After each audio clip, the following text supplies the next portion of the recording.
In 5, the Czech Republic. In lane 6, Hungary. Germany leading at the 500-meter mark. It looks like it was quite a healthy lead at 500. How's it developing from here on in, Robert?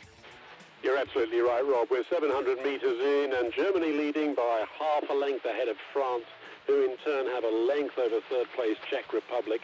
Then we've got Hungary in fourth, then Lithuania fifth, and the Netherlands sixth.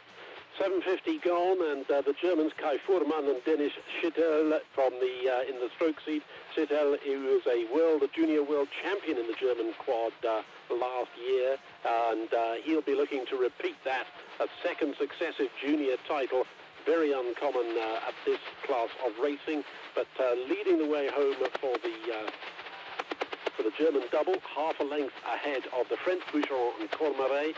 And these were the two doubles that made the direct path to this second semi by winning their heat on Thursday. They avoided the repechage. The other four doubles were forced to make that extra race, and the Czechs were the fastest on that occasion. Now, interestingly enough, Sterbach and Slavik for the Czech Republic, they were trying to double up in the Czech quad, but the proximity of the racing pattern, in fact, the quads are racing next, means that they had to concentrate solely on the double, and looking very good indeed in the qualifying position at the moment. I thought they were about to come under pressure from Kosas and Biro for Hungary on the grandstand side in 6, but the Czechs have increased their lead, and with almost 1,100 metres gone, they have taken that one length. Hungary have increased the rate to try and compensate, still maintaining the advantage ahead of Jankionis and Lapatiukas for Lithuania, and Van Gennep and Kite for the Netherlands trailing back in 6th position. So we're approaching 12:50. The lead pack has squeezed up a bit. A good push there from Boucheron and Cormaret. Cormaret in the stroke seat, a silver medalist in this event last year, now sculling with his new partner Boucheron and putting on a very good performance indeed, sitting there on the shoulders of the Germans. They're now nice even stroke rate. They're matching each other stroke for stroke right now and maintaining one length clear of the Czech Republic, who pulled right clear ahead of the Hungarians.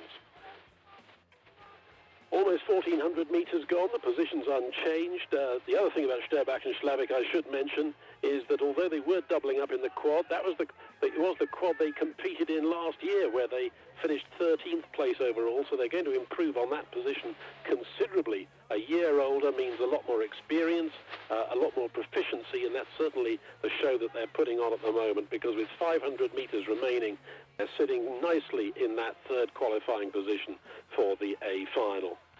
Germans coming under a little bit more pressure from the French. They don't seem entirely troubled. They look as though that they're conserving their energy, because they did the work that was necessary in the early part of the course to establish this advantage and sit there in that leading position.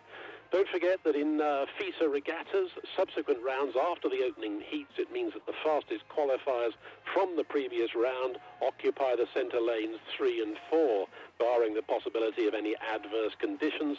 And that's what we're seeing right now as the crews come within sight of the enclosures.